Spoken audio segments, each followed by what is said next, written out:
জামাতের বক্তব্য আমাদের বক্তব্য নয়। ইসলামী আন্দোলন বাংলাদেশ এবং জামাতে ইসলামীর মধ্যে কোনো প্রকার জোট গঠিত হয়নি, নির্বাচনী সমঝোতা আছে, গঠিত হওয়ার সম্ভাবনাও নেই। যেটা হতে পারে, আমরা কিছু ইস্যু রেজ করেছি জাতির প্রয়োজনে। জামাত সহ আরও বেশ কিছু দল সেই ইস্যুগুলির সাথে একাত্মতা পোষণ করেছেন। তারাও সেই ইস্যুগুলো কি? সেই ইস্যুগুলি হচ্ছে যে নির্বাচন পদ্ধতি। আজকেও আপনাদের সংবাদ সম্মেলন হয়েছে, সেখানেও আপনাদের নেতারা ছিলেন, জামায়াতের সাথে ছিলেন। তাছাড়া বেশ কয়েকটা বিষয়ে আমাদের সাথে যেহেতু একই মত আমরা পোষণ করছি, আমরা চিন্তা করছি যে রাজপথে আন্দোলন আমরা আমাদের ব্যানারে আমরা করছি, তাদের ব্যানারে তারা করছেন। একটা আপনি যেটাকে বললেন নির্বাচনী সমঝোতা, এটা হতেও পারে, আমরা সেদিকে অগ্রসর হচ্ছি। কিন্তু তার মানে এই নয় জামাত আজকে যে বক্তব্য দিয়েছে সেই বক্তব্য আমাদের বক্তব্য। আমি জামাতের নেতৃবৃন্দ যে বক্তব্য দিয়েছেন এটার উত্তর জামাত নেতৃবৃন্দ ভালো বলতে পারবেন। তবে আমি কয়েকটা বিষয় বলতে চাই। আপনার কি আজকেই মনে হলো যে মানুষের মধ্যে সংশয় সন্দেহ দেখা দিয়েছে ফেব্রুয়ারিতে ইলেকশন হবে কি হবে না? এটা তো অবশ্যই দেখা দিতেও পারে না, কিন্তু আজকের বক্তব্যগুলোতে এটা কিন্তু দীর্ঘদিন যাবত জনগণের মধ্যে একই প্রশ্ন তারা করে যাচ্ছেন যে ফেব্রুয়ারিতে কি আসলেই নির্বাচন হবে?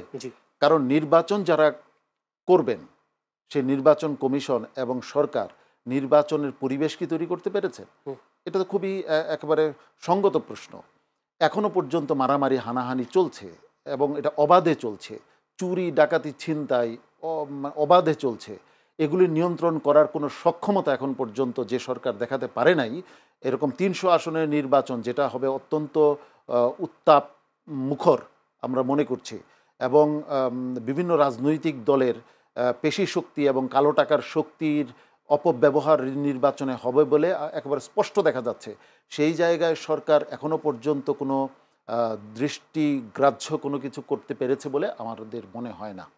তার মানে কি একটা সম্পূর্ক প্রশ্ন হচ্ছে ফেব্রুয়ারিতে নির্বাচন না করার ব্যাপারে আপনাদের কোনো দাবি ছিল কিনা? না, তার মানে কি এই যে আমরা নির্বাচন পিছিয়ে যাক এটা চাই, অথবা নির্বাচন না হোক এটা চাই? একেবারেই না। আমরা চাই যে আমরা নির্বাচনের মধ্য দিয়ে জনগণ তার মতামত, তার ক্ষমতার প্রতিফলন ঘটাক, এটা আমরা চাই। কিন্তু সেটা যেন তেন প্রকারে না হয়, সেটা যেন মানে লোক দেখানো না হয়, এটা হচ্ছে আমাদের চাওয়া। এনসিপির একজন শীর্ষস্থানীয় নেতা বহুবার বলেছেন যে ফেব্রুয়ারিতে নির্বাচন হবে না। নাসিরুদ্দিন পাটোয়ারি বারবারই বলছেন। কেন বলছেন এই প্রশ্ন একটা এনসিপির মতো একটি দলের শীর্ষস্থানীয় ব্যক্তি এটা কেন বলছেন? আমরা তো কখনো বলি নাই যে ফেব্রুয়ারিতে ইলেকশন হচ্ছে না।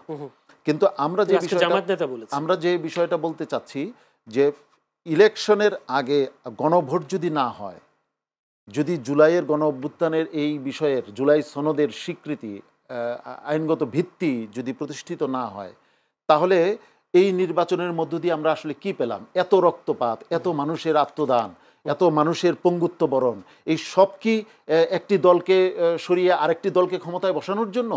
তা তো নয়। আমরা একটা রাজনীতির একটা গুণগত পরিবর্তন চাই। সেই গুণগত পরিবর্তনের কতটুকু আমরা অর্জন করতে পারলাম, এই প্রশ্ন তো করার অধিকার আমাদের আছে।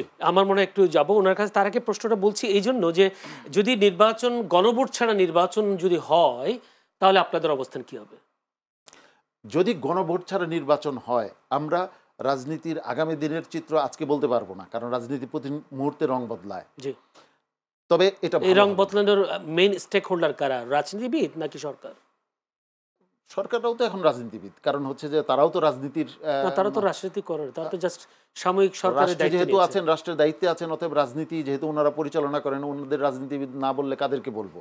এবং বিভিন্ন রাজনীতির দোলাচলে যে তারা মানে রং বদলান, এটা তো আমরা দেখতে পাচ্ছি। আপনার কি মনে পড়ে না সেই সময়ের কথা?